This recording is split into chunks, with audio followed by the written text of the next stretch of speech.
Et n'oublie pas que dans la vie, l'important c'est de ne pas gâcher son talent. Tu peux avoir tout le talent du monde, mais il ne t'arrivera rien si tu ne suis pas le bon chemin. En revanche, si tu le suis, tout ira bien. Tu réussiras, mon fils. T'as compris?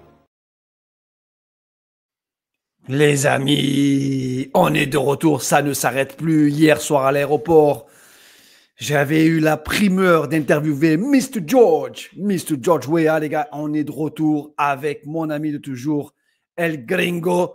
Comment va, mon frérot? Très bien, très très bien. Le mercato avance bien. On a vraiment fait beaucoup de superbes recrues pour l'instant. L'équipe commence à se dessiner. Et aujourd'hui, on va parler d'un joueur très très intéressant parce qu'il est vraiment atypique à la fois dans son style de jeu et dans ce qu'il représente. Ah, mais mon ami El Gringo, moi, le joueur dont on va parler, c'est comment dire, c'est mon joueur frisson. Moi, je vais au stade pour lui. Je paye pour voir Edon Zegrova à l'Olympique de Marseille. Moi, Gringo, on peut me sortir tout ce qu'on veut. Désolé, les amis, vous me dites en commentaire si vous n'êtes pas dans le même avis que moi. Mais moi, quand je vois Zegrova contre la Juve, contre le Real, faire danser les défenseurs, je vois déjà le Vélodrome faire oh à chaque fin de frappe. Je sais, Gringo, que toi aussi, tu as ce petit côté frisson quand même. On aime ce côté-là. Ah, on l'aime, mais bon, on verra à la fin de la vidéo qu'il y a du positif et du négatif. Alors, moi, Gringo, et à la Minute OM, les potos, quand on parle du Nord, on a, à chaque fois, vous savez, vous nous le mettez dans tous les commentaires, hein, vous dites à chaque fois, vous avez les meilleurs intervenants. Et en termes d'intervenants, là, il est en vacances, mais même pendant ses vacances, c'est la voix du Nord. Même ma femme qui est ch'tiée m'a dit, mais Stéphane Carpentier, bien sûr que je le connais. Donc, ça veut dire que tu es connu même à l'international. Il est là. Il est là, le beau gosse. Ça va, mon ami? Ça va, Steph? Ah bah ça va trop bien. Au camping en Ardèche, tout va très bien. Oh là là, il est magnifique. Regarde-moi ça, c'est une verdure derrière. Punaise, j'ai envie de repartir en vacances, Gringo. Naïm, là, on parle d'un joueur frisson, Naïm. Alors, avec Steph, pour pas perdre de temps, envoie-nous du lourd. Ouais, Zegrova, c'est un joueur qui a énormément de talent. Il est capable de trouver déjà des passes extraordinaires. Hein, tu vois, il a une qualité de pied impressionnante. Il met le ballon où il veut, quand il en a envie, justement. Quand il en a envie, on en reparlera après, c'est important. Mais ce genre de passes, elles sont vraiment pas faciles à faire. Il peut accélérer, tu as vu, en une touche, sur une prise de balle, sur une accélération. Mais il peut te marquer des buts extraordinaires. Ça, je pense que ce que les gens retiennent le plus de lui, que ce soit en éliminant ou avec sa frappe de balle. Moi, ce qui m'impressionne le plus, c'est vraiment son accélération arrêtée. Tu vois, sur un appui, il peut vraiment laisser tout le monde sur place et il est capable de se retourner à chaque fois. Regarde, à chaque fois, il a un joueur dans le dos et il arrive sur sa prise de balle à se retourner, accélérer. Et souvent, le seul moyen de l'arrêter, c'est de faire faute. Dans ce qui est vraiment du duel pur, du dribble, de la percussion, c'est quasiment ce qu'il y a de plus fort en France. Il est capable de marquer des buts extraordinaires. Comme je te l'ai dit, quand il est dans un bon jour, il a en plus la lucidité de donner des ballons incroyables. Donc, le positif de Zegrova, c'est quasiment au top dans chaque domaine, hein, vitesse, percussion, dribble, frappe. Mais malheureusement, il n'y a pas toujours que du positif chez Zegrova. Steph, toi qui connais Zegrova, sur cette vidéo, on voit que c'est un talent extraordinaire. Est-ce que tu peux nous présenter le joueur et vraiment ce talent-là, ce talent brut, quoi? Alors déjà, Edon Zegrova, de toute façon, vous avez pu voir sur les joueurs, c'est le joueur, c'est le facteur X hein, dans une équipe. C'est si un jour ton équipe, l'OM fait un match moyen ou s'il y a une défense bien regroupée, ben c'est le joueur qui peut te faire la décision, quoi. C'est le facteur X, c'est le joueur qui va être capable de dribbler 2-3 mecs et de t'adresser une frappe du gauche pleine lucarne et de faire lever tout un stade et te faire basculer un match qui était verrouillé. C'est un joueur plus et c'est pas pour rien que Lille a eu beaucoup de bons résultats quand il jouait, quand il n'était pas blessé. Et après, c'est un vrai personnage aussi. Et on va voir, ça va être intéressant si justement, moi je pense sincèrement que c'est un personnage qui est fait pour Marseille. Je pense pas me tromper en disant ça, on verra l'avenir, on verra si ça se fait. Mais je pense que c'est un joueur qui est fait pour Marseille. Juste tu nous avais dit la même chose pour Angel Gomez et pour le moment, tu as tapé dans le mille pour le moment. Hein, juste pour reprendre, Naïm, un petit peu l'historique un peu de Edon Zegrova. Donc, il est formé au Standard Steph, il est formé au Standard. Il est passé par plusieurs clubs, hein, par Genk, qui est peut-être l'un des clubs les plus formateurs en Europe. Le KRC Genk, par Bâle. Et ensuite, de Bâle, il a signé à Lille. Un parcours, c'est un Bosniaque. Non, ouais, c'est ça. Non, pardon, c'est pas un Bosniaque. Kosovar. C'est un Kosovar. Pardon, les amis, c'est un Kosovar. Ça. Mais Steph, petite question, parce que j'ai vu passer beaucoup de choses sur les réseaux sociaux, mais est-ce que c'est un extra-communautaire, lui, ou pas?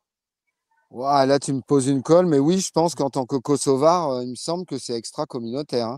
Hein. Parce qu'il y avait aussi une notion d'Allemagne, parce qu'il est né en Allemagne.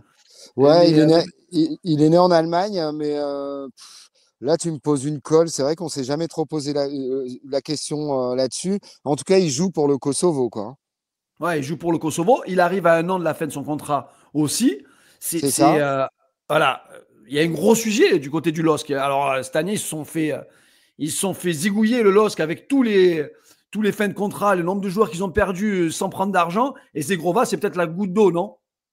Ah, bah, les supporters, ils comprennent pas. Et, bon, ils ont eu du mal à encaisser pour Joe David, mais en même temps, moi, comme j'expliquais aux gens, parfois, quand tu as un joueur à 1 an de la fin de son contrat, ben, des fois, il vaut quand même mieux le garder plutôt que de recramer 20 ou 30 millions sur un joueur dont tu n'es pas sûr qu'il aura la même performance que le même degré de performance que celui que tu gardes, quoi. Tu vois, donc c'est un savant calcul. Par contre, pour Zegrova, oui, c'est clair que Lille doit le vendre.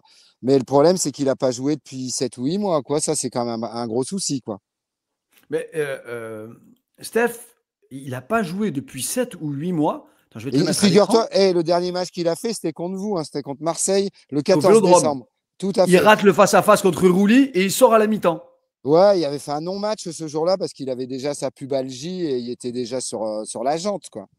Ah, c'est une pubalgie qu'il a, parce que je vois marqué blessure aux adducteurs.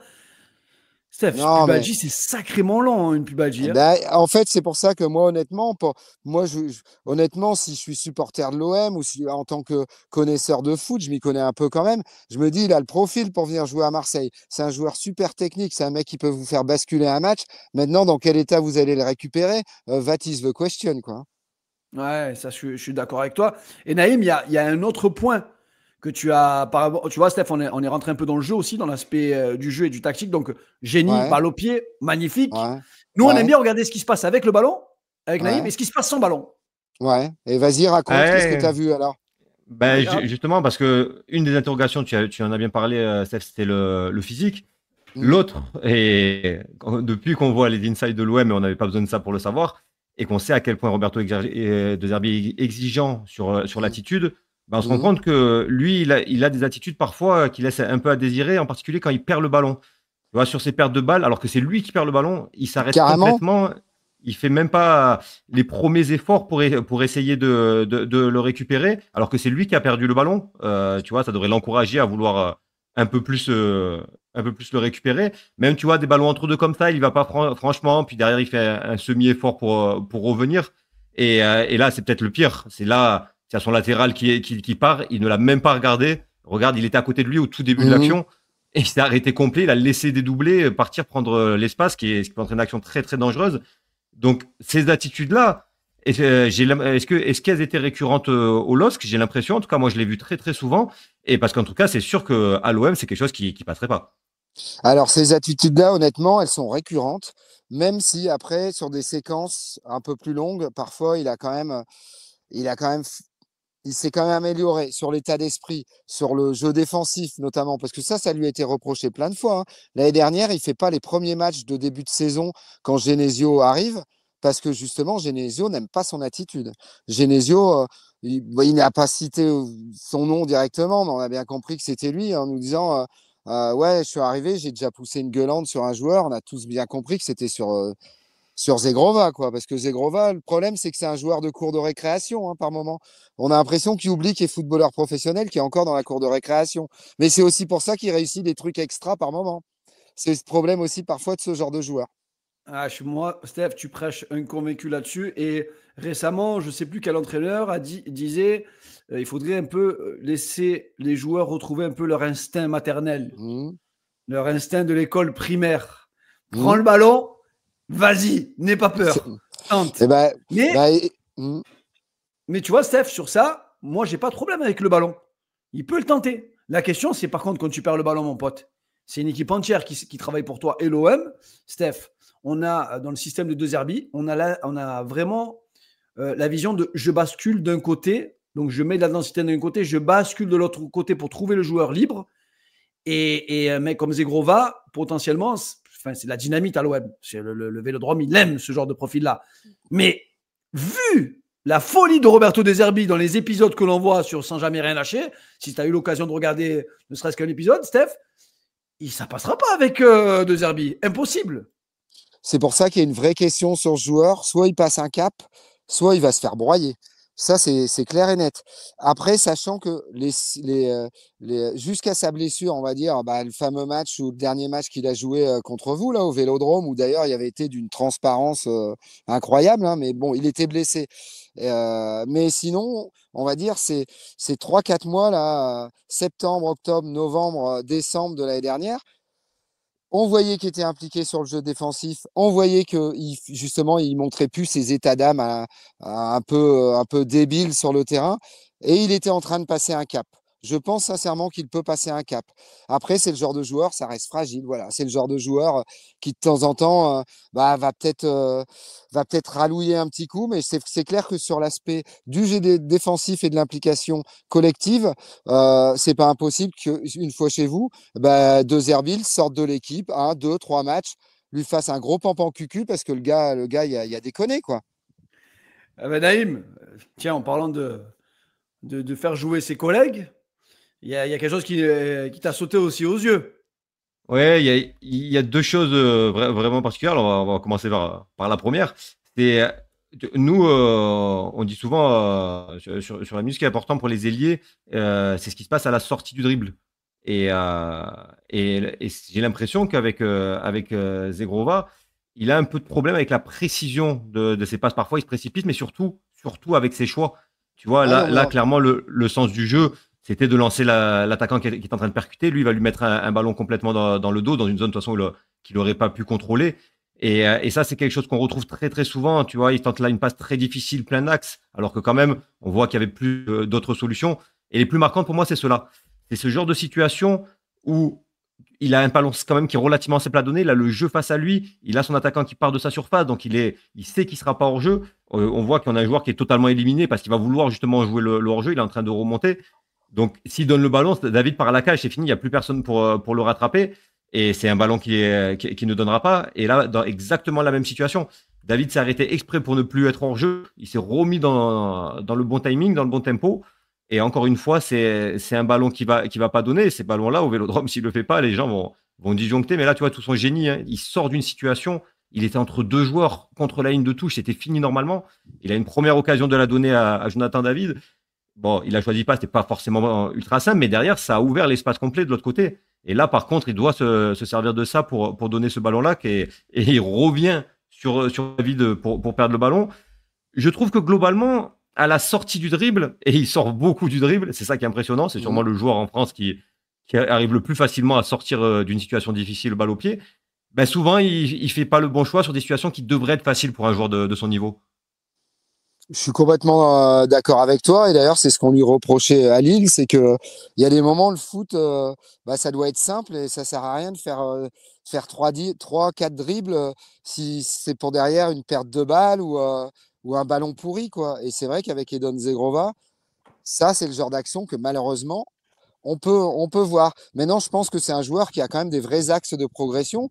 Et le jour où justement il va soigner ça, où il y aura justement des techniciens autour de lui et un coach qui va vraiment placer le curseur encore plus haut et qui s'améliore là-dessus, là, ça fera un malheur, quoi. De toute façon, j'ai envie de dire, s'il vient à Marseille, on va savoir si c'est un grand joueur ou non, hein. On va savoir.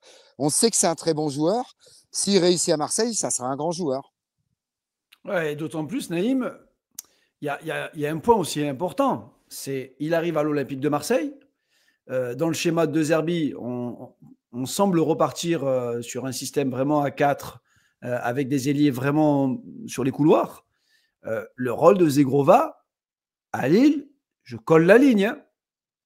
Je suis ailier droit, j'ai pas d'autre position. Je change rarement de mon côté. J'ai besoin de rentrer sur mon pied gauche et d'enrouler. Ouais, c'est une caractéristique qui diffère de tous les joueurs qu'on a récupérés jusqu'à présent. C'est-à-dire qu'on a Greenwood qui peut jouer sur les deux ailes, Rose sur les deux ailes et même en pointe, les trois postes de l'attaque. Aubameyang, les trois postes de l'attaque. Guiri peut jouer à gauche et dans l'axe.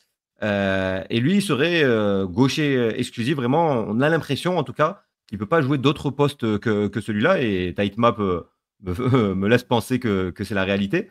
Donc, ça le limite un peu parce que ça le met quand même au poste du meilleur joueur de l'équipe. Mais bon, on sait que la saison est longue et qu'il ne faut pas réfléchir avec une logique de 11 joueurs. Donc, ça peut être un atout supplémentaire. Mais comme je le disais, il y a beaucoup d'interrogations. C'est dans la continuité de ce que dit Stéphane. Hein. Il y a vraiment le talent est indéniable, mais il y a beaucoup d'interrogations. Et en fait, si tu veux, Bilal, la dernière chose qui me gêne un petit peu, c'est les répercussions que ça peut avoir sur une équipe. En fait, son style de jeu. Donc, effectivement, il fait beaucoup de différence, mais il a aussi beaucoup tendance à oublier son latéral. Et tu vas le voir dans des situations où il a beaucoup de possibilités de la donner. Bon, là, il choisit de pas la donner, pourquoi pas, il rentre intérieur, mais il voit qu'il est enfermé. Et en fait, comme ils ont peur de lui, il laisse encore la possibilité à Santos d'être seul, mais il va quand même pas donner le ballon et essayer de centrer. Je te coupe, Naïm. Hein. Steph, c'est vraiment Santos qui est un phénomène. Hein. Bon, il a eu les croisés, mais. Ouais, mais ouais, pour moi, c'est le meilleur joueur de Lille, Santos. Ça sera le meilleur joueur de Lille la saison, du moins cette saison, quoi. Et tu avais aussi cette sensation-là que Zegrova, par exemple, sur la situation que nous montre Naïm, il est quand même sacrément égoïste, alors que son latéral vient de faire un effort de 30 ou 40 mètres. Mais ouais, c'est un joueur individuel, Edon Zegrova, dans le collectif. C'est là où il doit progresser, mais en même temps, on en revenait à ce qu'on disait au début. C'est le genre de joueur, hein, on a l'impression des moments, il écoute rien, il fait à sa manière, mais du coup, il fait des trucs extraordinaires, quoi. Mais il fait aussi des trucs énervants et des trucs qui risquent de pas bien se passer à Marseille. Ouais, c'est ça, tu vois, c'est vraiment le latéral est souvent ignoré. Et si tu veux, tu vois, cette situation, par exemple, on pourrait se dire que c'est pas forcément mal joué. Il y a son latéral qui emmène deux joueurs, ce qui lui permet de rentrer à l'intérieur et de faire une très belle frappe. Sauf que lui, c'est vraiment systématique. Et regarde bien, au final, Santos, là, il y va plus. Il y va plus franco pour dérouler parce qu'il sait qu'il va pas avoir le ballon. Et tu vas voir sa réaction quand il perd le ballon de Grova. Bah, il commence à râler et c'est quelque chose qu'on va revoir régulièrement. Là, pareil, il va plus du tout. En fait, il y va plus du tout et quand il perd le ballon, bah là, tu le vois, il a des attitudes qui râlent. Mais ça reste un joueur qui est très très dur à analyser parce que en fait, si tu veux, tu vois, du coup, il a tellement pas l'habitude que quand il donne le ballon, il le donne souvent dans le mauvais timing. Ouais. Mais en fait, ça rend compliqué parce que regarde, là dans cette situation, typiquement, qu'est-ce qu'on se dit? Il a son joueur qui est en train de dédoubler, il y a un 2 contre 1. Zegrova, il faut qu'il rentre intérieur. Alors, soit le défenseur va trop anticiper sur le dédoublement, ça va lui permettre de frapper sur sa frappe, sur son pied gauche. Soit il va le suivre et ça va lui permettre de décaler Santos. Ça, c'est ce qu'on se dirait dans la logique des choses. Lui, il fait tout l'inverse. Il va percuter, donc il se met dans la course de Santos. Ce qui veut dire qu'il se prive d'une solution. Mais il est tellement fort individuellement, il est tellement bon dans la percussion qu'au final, il passe et il donne un excellent ballon qui aurait dû faire but. Donc, ça remet en cause un peu notre vision des choses, parfois, de voir jouer Edon Zegrova. Mais tu te dis que c'est un joueur qui a des capacités tellement hors normes que c'est le traditionnel cas qu'on retrouve dans le football, du talent et de savoir s'il va passer le cap ou pas. Le talent brut, il y est, c'est indéniable. S'il a la bascule, s'il écoute ce que le dit Roberto De Zerbi, s'il est capable d'assimiler ça, ah oui, ça va devenir un joueur extraordinaire. Mais des joueurs de son type, on en a vu passer beaucoup et ils n'ont jamais réussi à passer ce cap. Je crois que l'exemple le plus emblématique, c'est Atem Ben Arfa. Et donc, toute la question est là. Ça revient à ce que disait Stéphane tout à l'heure. Le talent indéniable, c'est brut, c'est fort, c'est peut-être même ce qu'il y a de plus fort en termes de milieu offensif individuellement en Ligue 1. Maintenant, est-ce qu'il va passer le cap pour atténuer tous les côtés négatifs dans la vidéo? Ça, c'est un risque à prendre. Steph, toi, la fameuse, je dis, on fait ou on fait pas. Toi, t'es Mehdi Benassia, t'es Olivier Le Temps. Le transfert devrait, si ça se fait, devrait avoir entre les 15 et 20 millions d'euros. Est-ce que toi, je te dis, c'est un bon coup pour l'OM et aussi c'est une bonne solution pour Lille de le faire sortir? Bah, de toute façon, oui, je pense que c'est. Et puis, c'est un bon coup pour le joueur, parce que je pense que c'est un joueur qui a besoin de jouer dans un club comme Marseille. Voilà, c'est un joueur qui a un peu le sang chaud, qui est exubérant, qui tente des trucs, et c'est un joueur pour moi qui est fait pour Marseille. Et, euh, et après, oui, je pense que c'est. Franchement, quand j'ai vu, bah, j'étais en vacances, quand j'ai appris, paf, que ça pouvait se faire avec Marseille, je me suis dit, ouais, bah, ça coule de source. Et après, si Marseille peut l'avoir 15 millions au lieu de 20, parce que justement, il y a un peu la tête dans le seau, il n'a pas joué depuis 7-8 mois, eh ben ouais, ça peut être une excellente affaire. Sachant que pour moi, c'est d'abord un super sub Zegrova pour Marseille.